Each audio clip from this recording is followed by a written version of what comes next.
इस वीडियो के माध्यम से हम कवर करने वाले हैं टेस्ट सीरीज फर्स्ट का सॉल्यूशन, जिसमें हम कवर करेंगे ग्रुप थ्योरी की 35 क्वेश्चन।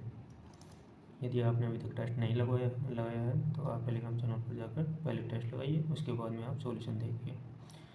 हमारा टेलीग्राम चैनल है RPSC मैथ PYQ, इस पर आप जा सकते हो। यहाँ पे हर वीक को टेस्ट लगते हैं। कल वाले टेस्ट का सॉल्यूशन आज कर रहेंगे और हमारा टेस्ट शेड्यूल इस प्रकार रहेगा। 16 को ग्रुप थ्योरी का होगा, कॉम्प्लेक्स एनालिसिस को 17 को 8 PM पर हो जाएगा आज। अगला टेस्ट ऑर्डिनरी डिफरेंशियल इक्वेशन का, इसमें भी हम लगभग 70 क्वेश्चनों का आपको टेस्ट उपलब्ध करवाएंगे। उसका सॉल्यूशन इसी यूट्यूब चैनल पर प्राप्त होगा। अब हम क्वेश्चन की तरफ चलते हैं। हमारा फर्स्ट क्वेश्चन था आज का, यदि जी एक समूह है तथा जहाँ जी की कोटि 13 है। यहाँ पे ऑर्डर ऑफ जी, यहाँ पे जी की कोटि दे रखा है हमको 13, जो कि क्या है, एक यह 13 क्या है हमारी अभाज्य संख्या। और हम जानते हैं कि अभाज्य संख्या का प्रत्येक ग्रुप, अभाज्य संख्या का प्रत्येक ग्रुप चक्रीय होता है और चक्रीय ग्रुप अभिलयन होता है, अभिलयन ग्रुप होता है। तो हम इसे क्या कहेंगे, ये चक्रीय भी होगा और अभिलयन भी होगा, तो हमारा आंसर हो जाएगा सी। नेक्स्ट क्वेश्चन,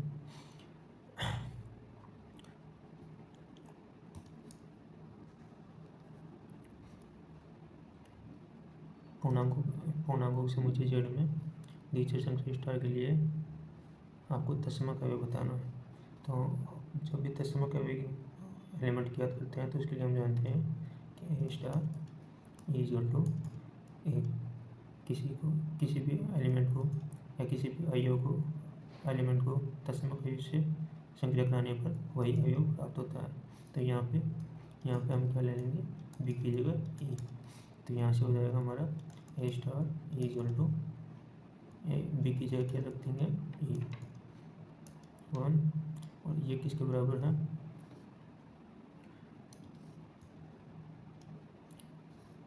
ये बराबर है हमारा ए के, तो इसको रख देंगे ए। और यहाँ पे बी बराबर ई रखने पर तो यहाँ से ए कैंसिल और ये आएगा हमारा दशमलव का हो जाएगा माइनस का 1। एक बार फिर से देखते हैं। यहाँ पे पूर्णांक से मुझे द्वितीय संख्या स्टार के लिए हमें यह दिया हुआ इसका दशमलव का योग ज्ञात करना है। दशमलव का योग ज्ञात करने के लिए क्या करते हैं, दशमलव का योग किसी भी अवयव से संख्या कराने पर वही अवयव प्राप्त होता है, इसलिए हमने क्या रखा, बी की जगह ई। जैसे ही हमने बी की जगह ई रखा तो हमारा आंसर हो जाएगा दशमलव का योग माइनस का 1, आंसर हो जाएगा माइनस का 1। अगले क्वेश्चन की तरफ चलते हैं। यदि आपको ग्रुप इकाई का घनमूल दे रखा हो तब इसका उपसमूह ज्ञात करो, यह सब ग्रुप होगा। तो हम ऑप्शन से करते हैं इसको। ऑप्शन में देखो, यदि एच सब ग्रुप हो या जी का एच सब ग्रुप हो जी का, तो हम कहेंगे एच भी सब ग्रुप भी ग्रुप की प्रॉपर्टी को होल्ड करता है या ग्रुप की प्रॉपर्टी को सेटिस्फाई करेगा। तो एच भी ग्रुप होना चाहिए। तो इसके लिए इसके जैसे ये ग्रुप है तो इसमें दशमलव का योग नहीं है तो ये ग्रुप नहीं होगा। कि ये ग्रुप है, इसमें 1 दशमलव का योग है लेकिन प्रत्येक अवयव का प्रतिलोम विद्यमान नहीं है। इसमें क्या है, ओमेगा स्क्वायर का प्रतिलोम होता है ओमेगा, तब जाके आता है ओमेगा स्क्वायर, ओमेगा का क्यूब यानी कि दशमलव का अवयव। तो हम कहेंगे इसका प्रतिलोम अवयव ओमेगा नॉट विलोम 1 और ओमेगा स्क्वायर। इस समुच्चय में इसका प्रतिलोम अवयव विद्यमान नहीं है। इसी प्रकार ओमेगा का प्रतिलोम अवयव क्या होता है, ओमेगा स्क्वायर नॉट विलोम, और यहाँ पे 1 दशमलव का अवयव विद्यमान है और 1 का प्रतिलोम भी विद्यमान, 1 का प्रतिलोम 1/1 ही होता है। तो ये हमारा आंसर हो जाएगा डी। अगले क्वेश्चन की तरफ चलते हैं। तो हमें फोक याद करना है। यदि एफ और जी दे रखा तो हमें फोक याद करना है, दो क्रमचों को फोक। तो फोक कैसे याद करते हैं, फोक याद करने के लिए हम राइट से लेफ्ट की तरफ चलते हैं। अर्थात यदि हमें दे रखा है यहाँ से देखो 1 का प्रतिलोम क्या दे रखा है, पहले तो आप लिख लीजिए 1 2 3 4, फिर देखिए 1 का प्रतिलोम क्या है जी में, 1 का प्रतिलोम 4 है। तो अब जाइए एफ में, जी में देख लिया, अब जाइए एफ में। तो एफ में जाएगा 1 का प्रतिलोम 4 है, 4 का प्रतिलोम क्या होगा 1, तो यहाँ पर लिख देंगे हम 1 का प्रतिलोम 1। इसी प्रकार 2 का प्रतिलोम 1 है, यहाँ पे देखो इनका प्रतिलोम 3 है तो यहाँ पे रख देंगे 3। यहाँ पे 3 का प्रतिलोम 2 है तो यहाँ से 2 का प्रतिलोम 2। यहाँ पे 4 का प्रतिलोम 3 है तो 3 का प्रतिलोम 4। तो हमारा ये क्रमचय बन गया, 4 बन गया।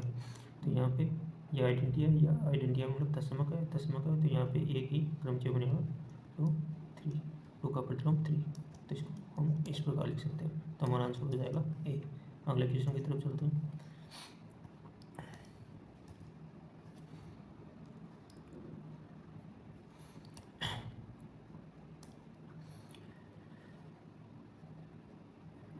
यदि r प्लस योग संख्या के लिए वास्तविक संख्याओं को समूहात तथा r प्लस डॉट गुणन संख्या के लिए वास्तविक संख्याओं को समूहात तो हमें r से r प्लस में f(x) की पावर x दे रखा है। तो ये हमें ज्ञात करना कि ये केवल समकालिकता है या कि अच्छेदक है या तुल्यकालिता है। तो देखो समकालिता होने के लिए क्या जरूरी है कि f समकालिता के लिए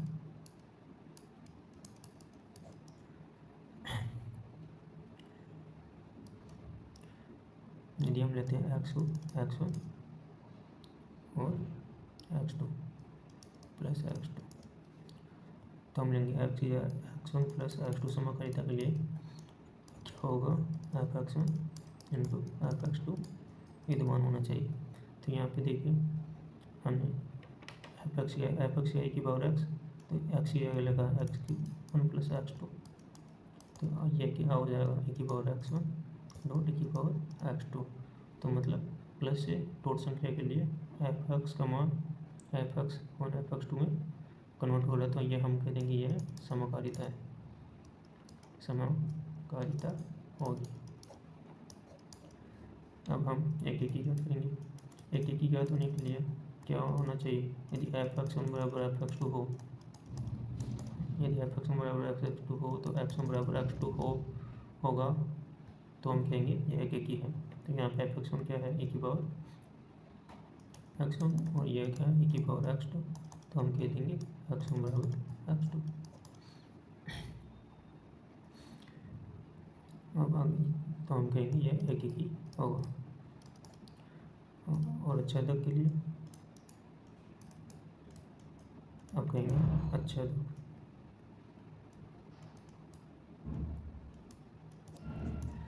अच्छेदक के लिए क्या होता है, यदि y का प्रतिलोम भी x में विद्यमान हो तो हम क्या कहेंगे इसका,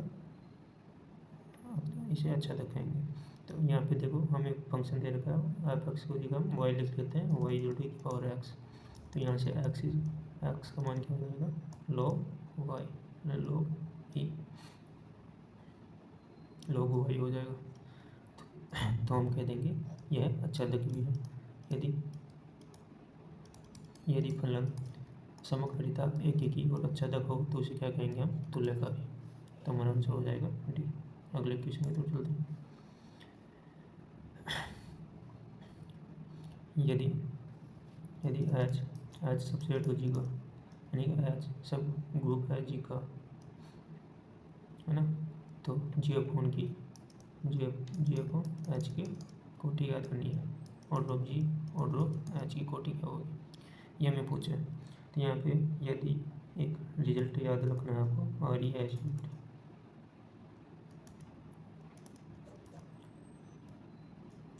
आपको एक रिजल्ट याद रखना है कि यदि H सब ग्रुप हो जी का, देन यदि H सब ग्रुप MZ के रूप में हो, MZ प्लस के रूप में परिभाषित हो और जी Z प्लस के रूप में परिभाषित हो, है ना, तो हम ये भी कहेंगे यदि H Z का सबसेट हो, MZ Z प्लस के रूप में इसका सबसेट हो तो इसे हम किस प्रकार लिख सकते हैं, तब order of G upon order of H का मान क्या हो जाएगा, m हो जाएगा। तो इसका डायरेक्ट आंसर यहाँ पे m का मान क्या है, 3 है, तो इसका डायरेक्ट आंसर हो जाएगा 3। एक बार फिर से देखते हैं इसको।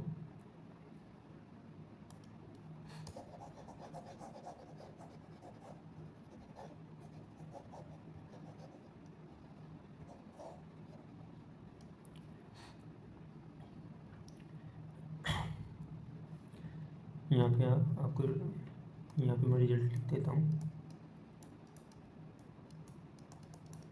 यहाँ पे रिजल्ट है जेड प्लस सबसेट हो जेड प्लस का, देन ऑर्डर ऑफ जी और order of H equal to M हो जाएगा। तो इसका आंसर 3, क्योंकि यहाँ पे एम की जगह क्या है 3। आगे चलते हैं। इसका तत्सम कभी क्या दीजिए, इसको हम ऑप्शन से करेंगे।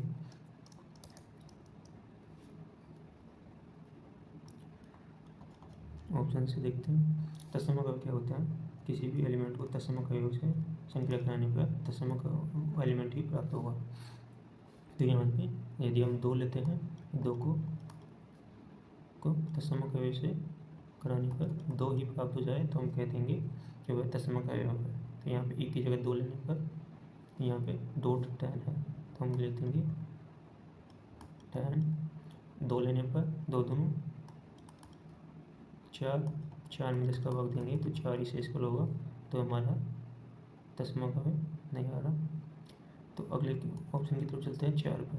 यदि यहाँ पे आप 4 लोगोगे, डॉट मल्टीप्लिकेशन मॉडुलो 10, तो ये हो जाएगा 8/10 इक्वल टू 8। इसी प्रकार 2 मल्टी मल्टीप्लिकेशन 10 6 12, 6 दूनी 12, तो 12 में 10 का भाग दोगे तो 2 शेष पर, तो हमारे तत्सम कव 2 आ रहा। तो यहाँ पे 1 की जगह क्या हो जाएगा 6, तो हमारा आंसर हो जाएगा 6। अगले क्वेश्चन की तरफ चलते हैं। विभाग ग्रुप G/N का तत्सम का योग है। इसको हम डायरेक्ट रिजल्ट के रूप में याद रखेंगे कि यदि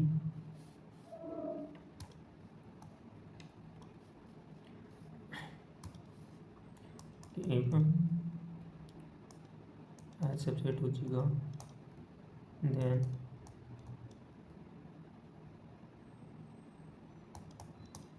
G/H, और इसी प्रकार, या भी इसको उल्टा भी लिख सकते हैं।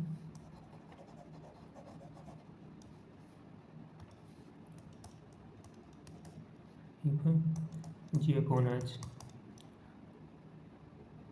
विभाग ग्रुप है। विभाग ग्रुप हो तब इसका तत्सम क्या होगा, तब इसका तत्सम एलिमेंट H होगा। और यदि G/नॉर्मल सब ग्रुप N हो H की जगह, तो इसका तत्सम का योग N हो जाएगा। चलते हैं हम अगले क्वेश्चन की तरफ।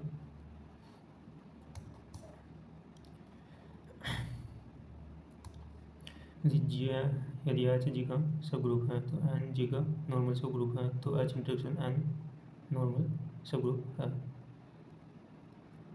किसका नॉर्मल सब ग्रुप होगा H इंटरसेक्शन N, हम लिखेंगे H इंटरसेक्शन N किसका नॉर्मल सब ग्रुप होगा, हमें ये याद करना है। तो जब भी H इंटरसेक्शन, यदि H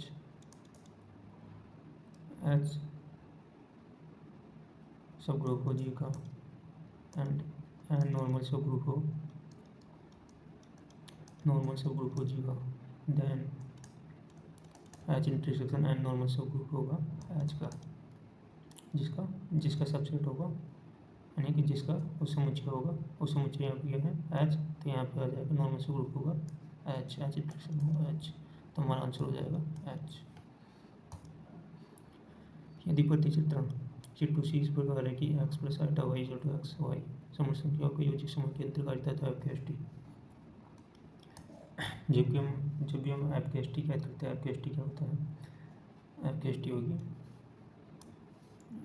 होगी जैसे ये कोई फंक्शन है G प्लस ग्रुप है G प्लस, ठीक है, और एक ग्रुप मान लिया मैंने G डॉट, हम यही ले लेते हैं कि ये जब पहला स्टेशन याद होगा, तब इसका तत्सम का मान लिया हमने E है, तो इसका तत्सम का हमने मान लिया E डैश है। देन फंक्शन F से F डैश में, फंक्शन G से G डैश, फंक्शन G से G डैश में FKST किस प्रकार की, यदि X बिलोंग करता है G में, देन एफ एक्स बिलोंग करेगा, एफ एक्स इक्वल टू होगा एक डैश के बराबर, यानी कि जी डैश के तत्सम एफ के बराबर। यही आपके एस टी होती है। तो यहाँ पे एफ की एस टी क्या हो जाएगी, एफ की एस टी क्या हो जाएगी, यदि एक्स बिलोंग करता है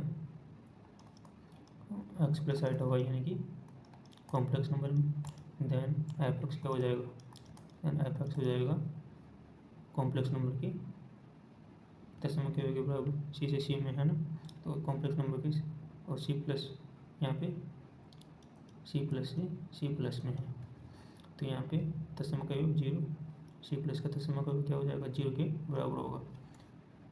यहाँ पे डॉट संख्या के लिए दशमलव का योग 1 होता है और प्लस के लिए 0 होता है।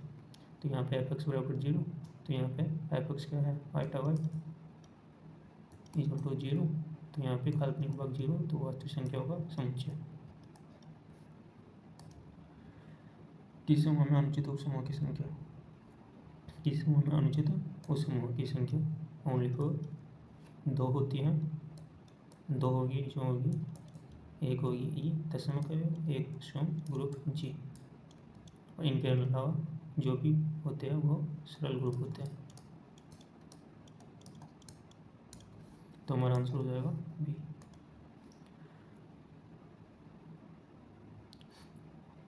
तो हमें एस दिया हुआ है,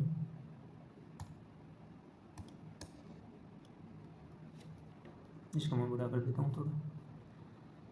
फिर से देखिए हमारा क्वेश्चन है S equal to X minus X minus X X, तो इसका तत्समक एलिमेंट ज्ञात करना।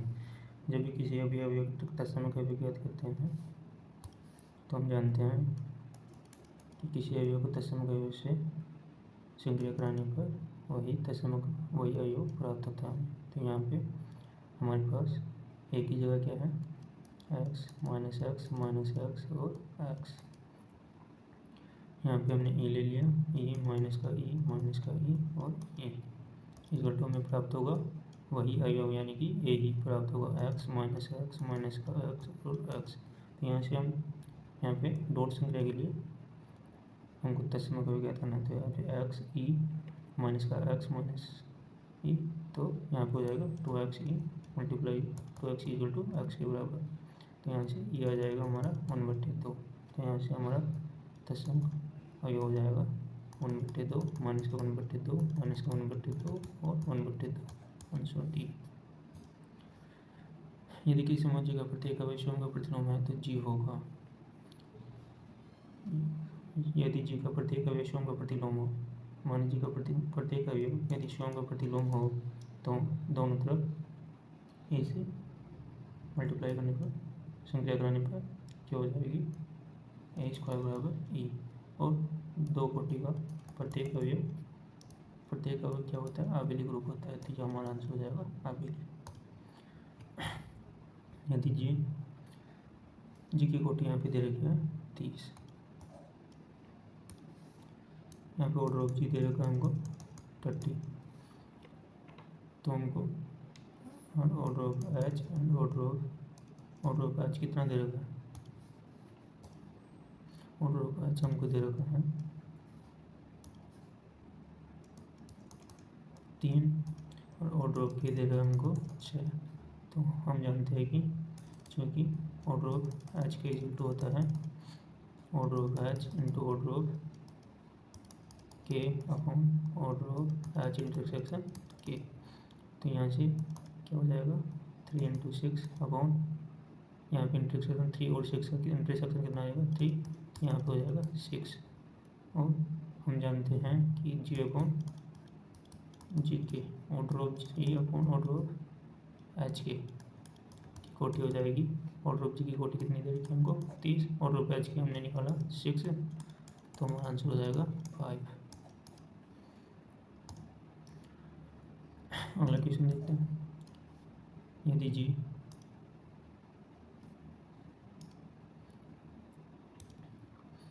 यदि एच और के जी के दो नॉर्मल सब ग्रुप है तो कौन सा कथन सत्य है, तो हमें ये बताना है। तो यहाँ पे एच इंटरसेक्शन के तथा एच के जी के नॉर्मल सब ग्रुप होंगी, ये हमें को रिजल्ट के रूप में याद रखना है। इसकी जब भी प्रॉपर्टी पड़ेगी नॉर्मल सब ग्रुप की, उसके अंदर हम जानते हैं कि एज ट्रांजिस्टर के तथा एच के जी के नॉर्मल सब ग्रुप होते हैं। अब इनको प्रूव करने के लिए हमको नहीं पढ़ना, आगे चलते हैं। यदि जी एक अनंत चक्रीय समूह है तो जी यथार्थ रखता है। यथार्थ यदि अनंत चक्रीय समूह हमेशा दो जनक रखते हैं, दो जनक होंगी, वो भी होंगी 1 और माइनस का 1। अनंत चक्रीय समूह के 1 तथा माइनस के 1 दो जनक अवयव होते हैं। हमारी इक्वेशन कह रहा है कि समूह जी ए cube A square A cube ए 4 ए 5 ए 6 हो तो इसका जनक ज्ञात करना है। तो हम जानते हैं कि यदि अवयव की कोटि यदि जी ए में बिलोंग करता हो तो अवयव की कोटि यदि ग्रुप की कोटि के बराबर हो जाए तो इसे हम कहेंगे ग्रुप। कौन सा? चक्रीय ग्रुप। चक्रीय ग्रुप। यहाँ पे जिस अवयव की कोटि ग्रुप की कोटि के बराबर होती है उसे कहेंगे जनक। यहाँ पे वह अवयव क्या कहलाएगा? जनक। अब यहाँ पे हमको ज्ञात करना है कि कौन से अवयव की कोटि ग्रुप की कोटि के बराबर है। यहाँ पे एक की कोटि कितनी है, A2 की कोटि कितनी है, A3 की कोटि कितनी है, ये हम ऑप्शन से चेक करेंगे। एक की कोटि किसी भी अवयव की कोटि ज्ञात करने के लिए हमारा फॉर्मूला होता है कि for alpha equal to n upon, यदि ग्रुप की कोटि n हो, क्या हो? n हो, तब GCD n अल्फा, ये हमारा फॉर्मूला होता है। तो यहाँ पे ऑप्शन से देखेंगे a की पावर 1, तो यहाँ पे ग्रुप की कोटि कितनी है? 6 है, तो यहाँ पे 6 GCD 1 और 6 और 1, यानी कि हाईएस्ट कॉमन फैक्टर कितना हो जाएगा? यहाँ पे 1 ही बाहर निकलेगा, तो 6 अपॉन 1 इक्वल टू यहाँ पे हो जाएगा 6 आंसर। तो यहाँ पे ग्रुप की कोटि के बराबर आ रही है, तो यहाँ पे एक जनक तो हो जाएगा ए। अब क्या A5 भी है, तो हम देख लेते हैं A5, तो 6 अपॉन GCD 5 और 6, वैसे आप डायरेक्ट भी दे सकते हैं कि 5 और 6 वहाँ GCD 1 ही आता है, और जिसका भी GCD 1 आ जाएगा, जिसका भी GCD 1 आ जाएगा उसकी कोटि ग्रुप की कोटि के बराबर होती है ना। तो यहाँ पे इसका GCD 1 आ रहा है, A5 का GCD 1 आ रहा है, तो यहाँ इसको आगे करेंगे तो भी हमारे पास ग्रुप की कोटि के बराबर आएगा। तो हम कह देंगे जिस भी अवयव की कोटि का GCD 1 है ना, तो वह क्या हो जाएगा? उसकी कोटि ग्रुप की कोटि के बराबर होगी और वह उसका जनक होगा। तो यहाँ पे ऑप्शन डी। सममित क्रमचय ग्रुप S3 के सभी उपसमूहों की संख्या ज्ञात करो। देखो सममित ग्रुप ये होता है सममित ग्रुप। सममित ग्रुप में कि अवयव की संख्या कितनी होती है? अवयव की संख्या होती है n फैक्टोरियल, और इसको हम दो भागों में विभाजित करते हैं। एक तो होता है समक्रमचय समसम्मित ग्रुप, एक होता है विषम, जिनकी ये समसम्मित ग्रुप है को हम बोल देंगे एकांतर ग्रुप। इसको बोलेंगे हम एकांतर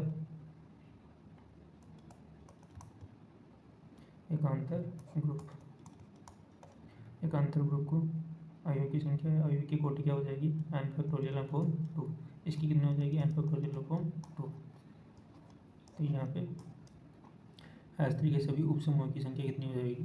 यहाँ पे 3 फैक्टोरियल इक्वल टू 6, तो हमारा आंसर हो जाएगा 6।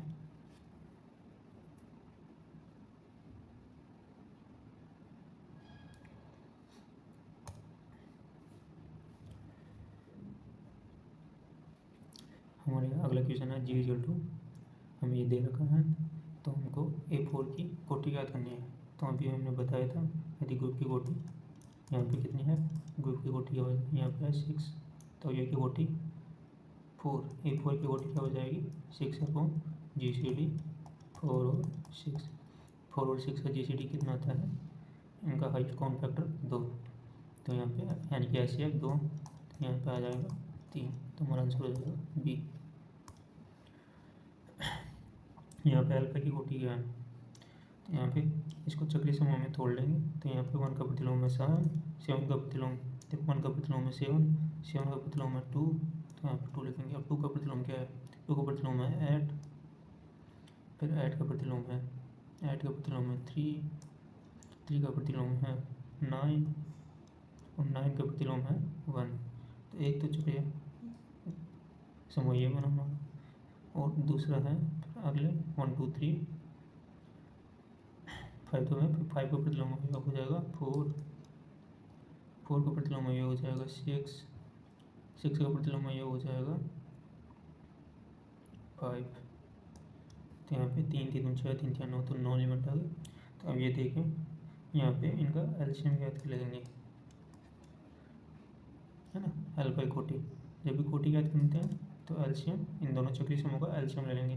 तो एलसीएम इनकी लंबाई कितनी है, 1 2 3 4 5 6, तो 6 और 3 का एलसीएम क्या होगा, एलसीएम हो जाएगा 6, तो हमारा आंसर हो जाएगा 6। तो यहाँ पे एल बाई कोटि और रो इक्वल टू 6। एक अपरिमित चक्रीय समूह रखता है। अपरिमित चक्रीय समूह ओनली सिर्फ 2 जनक रखते हैं, एक तो 1 और एक माइनस का 1। जी इस प्रकार है कि x 2 3 4 5 6 है, मल्टीप्लिकेशन मॉडुलो 7 के लिए है, तो इसका जनक युग्म ज्ञात करना है। देखो यदि ए जनक है किसी ग्रुप का तो उसका ए इनवर्स भी उसके ग्रुप का जनक होगा। तो मेरे कहने का मतलब है कि ऑर्डर ऑफ ए की कोटि ऑर्डर ऑफ ए इनवर्स के बराबर होती है, इसके प्रतिलोम की बराबर होती है, मतलब अवयव की कोटि और इसके प्रतिलोम की कोटि बराबर होती है। तो इसके जनक अवयव यदि ए है तो उसका जनक अवयव ए इनवर्स भी होगा, जिनकी कोटि बराबर होगी। मेरा कहने का मतलब ये है। तो यहाँ पे देखिए तो हमको सिर्फ ये देखना है ऑप्शन से कि इनमें प्रतिलोम कौन कौन से है। यदि 4 का प्रतिलोम 5 है, क्या 4 5 20, 20 में यदि 20 में 7 को भाग दोगे तो यहाँ पे 6 बचता है, तो यहाँ पे दशमलव का योग नहीं आ रहा। यहाँ पे 3 बजे 15, 15 में 7 को भाग दोगे तो यहाँ पे 1 आ जाएगा, मतलब यहाँ पे 3 का प्रतिलोम 5 है। तो यदि 3 इसका जनक है तो 5 भी जनक होगा, तो हम कह देंगे ऑप्शन बी।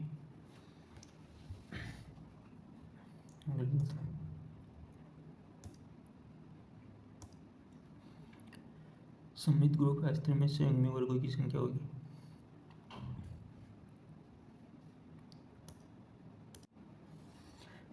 अब अगले क्वेश्चन की तरफ चलते हैं। यहाँ पे दे रखा है हमें सममित समूह S3 में संयुग्मी वर्गों की संख्या क्या होगी। तो मैं इसको छोटा कर लेता हूँ थोड़ा।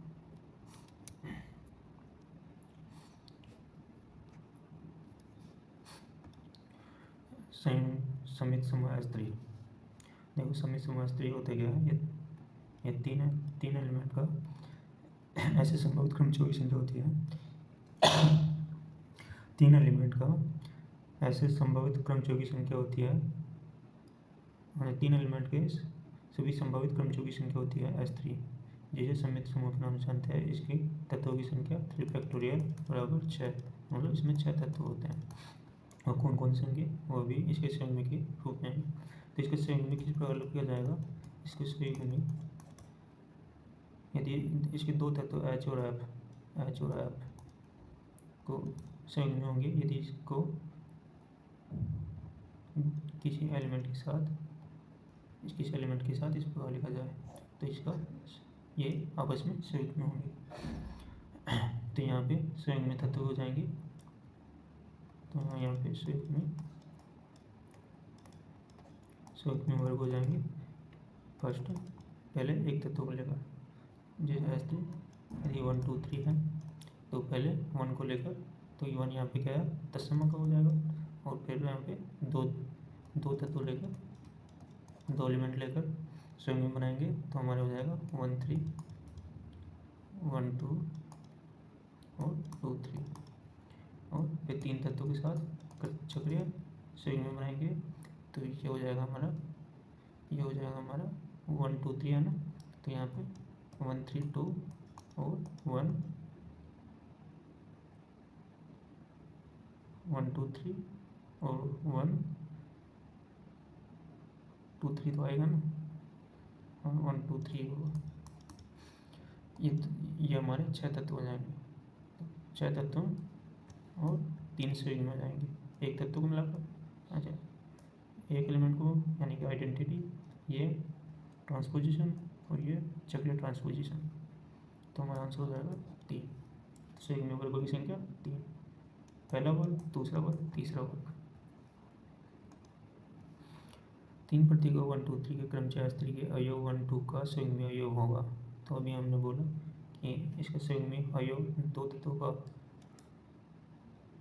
दो एलिमेंट का कुछ संयुग्मी अवयव क्या क्या होते हैं, 1 2 होंगे, 2 3 होंगे और 1 3 होगा। तो यहाँ पे 1 2 तो दे रखा है, तो इसका संयुग्मी अवयव 2 3, आंसर सी। 27वां क्वेश्चन, 27वां चलते हैं। यदि जी यहाँ पे ई तत्समक अवयव है, हमें ये ग्रुप दे रखा है जिसमें जी की कोटि 4 है, एच इस प्रकार है, तो जी का उपसमूह हो तो एच के जी में सभी सहसमुच्चय होंगे। तो यहाँ पे एच जी का सब ग्रुप है और एच परिभाषित है ई और ए स्क्वायर के द्वारा। तो यहाँ पे सहसमुच्चय पहले एच तो हो गया, A3 एच ए एच, तो पहले हम ए से मल्टीप्लाई करते हैं एच को, तो यहाँ पे हो जाएगा, ये बन जाएगा ए और ए क्यूब जो कि सबसेट है जी का। फिर हम देखते हैं ए स्क्वायर से मल्टीप्लाई करते हैं, तो यहाँ पे हो जाएगा ए स्क्वायर से मल्टीप्लाई करोगे तो यहाँ पे हो जाएगा ए स्क्वायर और ए की पावर 4 वापस ई, तो ये तो वापस ही ये आ गया, एच आ गया। और आगे चलते हैं ए क्यूब एच, यहाँ पे ए क्यूब रखा और ए की पावर 5 क्या हो जाएगा ए, तो ये यहाँ पे देखो ए क्यूब ए, ये वापस क्या बन रहा है, ए एच के बराबर है, तो ये किसके बराबर होगा, ए एच के बराबर। तो हमारा हो जाएगा ए तथा एच, ये क्या हो जाएंगे, इसके जी के सबसेट।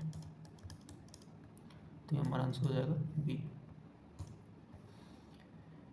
यदि फाई जी में से जी डैश में अष्टिके के साथ एक समकालिता हो तो फाई ए बराबर फाई बी यदि और केवल यदि।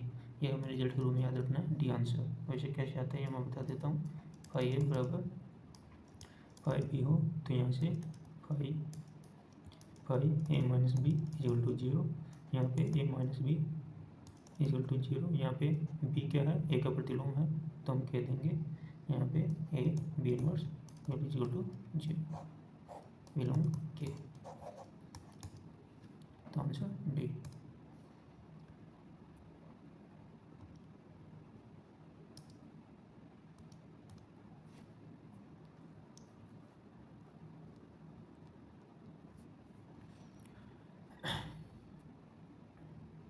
हमारा अगला क्वेश्चन है, यदि जी जेड प्लस पूर्णांकों का योज्य समूह हो तथा उसका उपसमुच्चय एम जेड प्लस के रूप में हो, तब विभाग ग्रुप जी अपॉन एच किसके बराबर होगा, है ना। तो मैंने पहले भी बता दिया था ये रिजल्ट, एक बार फिर से देख लेते हैं। यदि एच सबसेट हो जी का, देन या एम जेड प्लस सबसेट हो जेड प्लस का, तो विभाग ग्रुप की संख्या कितनी हो जाएगी, संख्या हो जाएगी एम के बराबर, इनकी संख्या हो जाएगी एम। और इसको किस प्रकार लिखते हैं, वो संख्या हो जाएगी एम, यहाँ पे एच यहाँ पे तत्समक होगा, फिर होगा एच प्लस 1 फिर H plus 2 dot dot dot plus M minus का 1 तक, क्योंकि एम माइनस 1 तो ये और एक ये, तो कुल मिला के एम संख्या, तो इसकी कोटि एम होती है, order of G upon order of H equal to M. तो ये संख्या कितनी हो जाएगी एम, तो हमारा आंसर हो जाएगा ए। माना एच जी का एक उप ग्रुप हो तो ए बी के लिए गलत कथन कुछ यूज करना है। तो यहाँ पे यदि एच सबसेट हो जी का, जब भी हम जी की प्रॉपर्टी उस समूह की प्रॉपर्टी यानी सब ग्रुप की प्रॉपर्टी पढ़ेंगे तो वहाँ पे डायरेक्ट रिजल्ट काम देंगे। यहाँ पे A H equal to H equal to H होगा फर्स्ट प्रॉपर्टी। तो ये हमारी क्लियर होगी जहाँ ये बिलोंग होगा एच में। सेकंड यही है ए बिलोंग एच, तो यहाँ पे ए बिलोंग एच के अंदर। Third property order of H की कोटि नवाम से समुच्चय कोटि दक्षिण से समुच्चय कोटि के बराबर होती है। बिल्कुल राइट है, ये गलत है क्योंकि ए एच जी का उपसमूह होना आवश्यक नहीं है, क्योंकि यहाँ पे ए बिलोंग जी, यदि एच जी का सबसेट हो और ए बी बिलोंग कर रहा है यहाँ पे G, then A H not belong not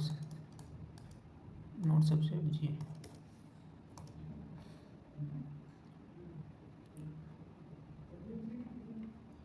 अभी हमारा अगला क्वेश्चन है J equal to A square A cube A four.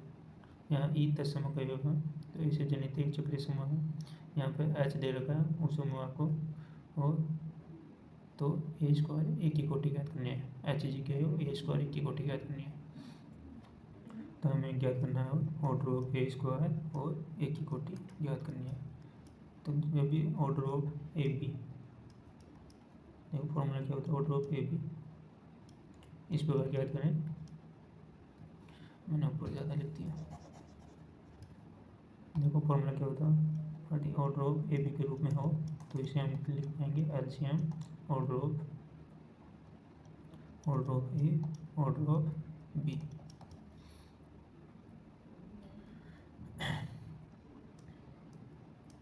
तो यहाँ पे ऑर्डर ऑफ ए स्क्वायर और ए की कोटि हमको ज्ञात करना है। ए स्क्वायर, तो यहाँ पे एलसीएम ज्ञात करेंगे ऑर्डर ऑफ ए स्क्वायर और ऑर्डर ऑफ ए की। तो यहाँ पे ऑर्डर ऑफ ए स्क्वायर हो जाएगा, ए स्क्वायर की कोटि कितने हो जाएगी, ए स्क्वायर की कोटि हो जाएगी, ग्रुप की कोटि कितनी है 4, तो यहाँ पे 2 और 4 का GCD 2 और 4 इक्वल टू 4/2 इक्वल टू 2। इसी प्रकार ऑर्डर ऑफ ए की कोटि हो जाएगी 4/GCD 1/4, वेटेस्ट कॉमन फैक्टर क्या हो जाएगा यहाँ पे 1, तो यहाँ पे हो जाएगी 4। तो यहाँ पे order of A square A equal to LCM 4 और 2, तो आंसर हो जाएगा 4।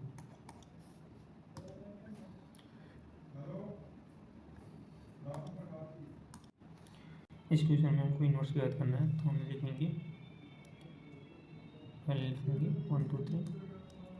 तो यहाँ पे 1 का प्रतिलोम कितना है 2, 2 का प्रतिलोम कितना है 3, और यहाँ पे 3 का प्रतिलोम कितना है 1, तो यहाँ पे हो जाएगा 1 2, 1 का प्रतिलोम 2, 2 का प्रतिलोम 3, तो यहाँ पे प्रतिलोम की संख्या 3। यह इसका फॉर्मूला भी होता है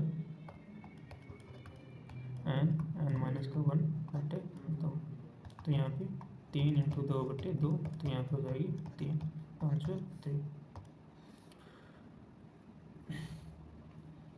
यहाँ पे कौन सी परिभाषा के लिए समूह है ये हमको याद करना है।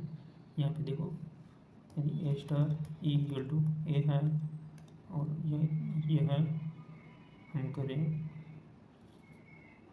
ए स्टार ई, तो यहाँ पे ई स्टार ए यानी कि ए को ए से करने पर ए वापस नहीं आता, तो ये हमारा तत्सम का अवयव नहीं होगा। फिर इसके अंदर देखेंगे तो यहाँ पे बी है ना, तो इसके नीचे चल जाएगा बी, तो यदि बी इक्वल टू 0 हो जाएगा वहाँ पे ये प्रतिलोम नहीं होगा, परिभाषा नहीं होगा। यहाँ पे भी इसी प्रकार होगा, बी यहाँ पे नीचे जाएगा ए प्लस बी के, तो यहाँ पे प्रतिलोम नहीं होगा, तो इनमें से कोई नहीं, इसका प्रतिलोम नहीं होगा, इसका प्रतिलोम नहीं होगा, इसका तत्सम नहीं होगा। तो ऐप की कोटि जब भी क्रमचय हो तो इनका एलसीएम ज्ञात कर लेते हैं, एलसीएम हो जाएगा, इसकी लंबाई कितनी है 4 3 2, तो इनका एलसीएम हो जाएगा 12, तो आंसर 12। 8 कोटि का चक्रीय समूह है, तो ए स्क्वायर से जनित उस समूह के संगत विभाग ग्रुप, तो हमको ए स्क्वायर से जनित विभागों को बताना है। तो यहाँ पे देखते हैं ए स्क्वायर से, तो यहाँ पे हो जाएगा हमारे पास ए स्क्वायर और ए क्यूब, चूँकि ए स्क्वायर से जनित करेंगे तो ए स्क्वायर ए की पावर 4 ए की पावर 6 ए की पावर 8 हो जाएगी। यहाँ पे चारों एलिमेंट आ गए। और ए क्यूब से करेंगे तो ए क्यूब ए की पावर 6 ए की पावर ए स्क्वायर के अंदर करेंगे ना। हाँ, तो यहाँ पे करेंगे तो यहाँ पे हो जाएगा हमारा ए क्यूब ए की पावर 5 ए की पावर 7 और ए, तो हमारा आंसर हो जाएगा ए। इसमें देखो चार 8 एलिमेंट आ गया, ये होगा नहीं क्योंकि इसके अंदर ए स्क्वायर 2 बार आ रहा है, इसके अंदर 6 ये है और इसके अंदर ये नहीं होगा, तो हमारा आंसर हो जाएगा 8। कि अष्टी होगी तो अष्टी सी प्लस के अंदर इसके दशमलव के बराबर होगी। तो यहाँ पे अष्टा वाई किसके बराबर होगा, इसका दशमलव कितना होगा 0 के बराबर, 0। तो यहाँ पे काल्पनिक भाग 0, काल्पनिक भाग 0, तो इसे हम कह देंगे वास्तविक संख्या, आंसर सी। एक अवली समूह का प्रतीक उपसमूह है, एक प्रसामान्य ग्रुप होता है। ये हमारा को रिजल्ट के रूप में याद रखना है। तो धन्यवाद। और आज का टेस्ट है कॉम्प्लेक्स एनालिसिस का शाम को 8 PM पर।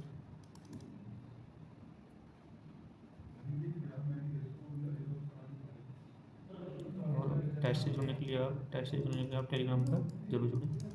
तो सभी को धन्यवाद वीडियो देखने के लिए। वीडियो को अधिक से अधिक शेयर कीजिए।